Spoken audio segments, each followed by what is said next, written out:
Como que funciona o modo de disputa aberto? Tem 10 minutos de lance, e se houver lance nos últimos 2 minutos destes 10, ele vai se prorrogar por mais 2 minutos.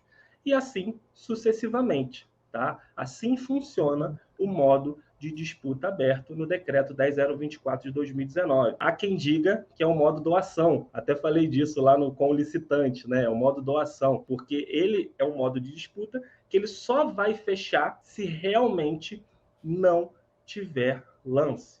Então, se ele sempre vai se prorrogando por mais 2 minutos, sempre que tiver lance nestes 2 minutos. Se não tiver nenhum lance nos últimos 2 minutos, o que vai acontecer? O pregoeiro e a equipe de apoio, ele não entender que aquele item não chegou num valor interessante para a administração, ele pode retornar à fase de lance. Então, é muito importante que o licitante que esteja participando e quer levar aquela licitação, mesmo que ele esteja em primeiro e ninguém deu lance, dê um lance para que ele seja prorrogado por mais 2 minutos, e aí sim ele vai se encerrar e não tem a opção do pregoeiro retornar à fase de lance.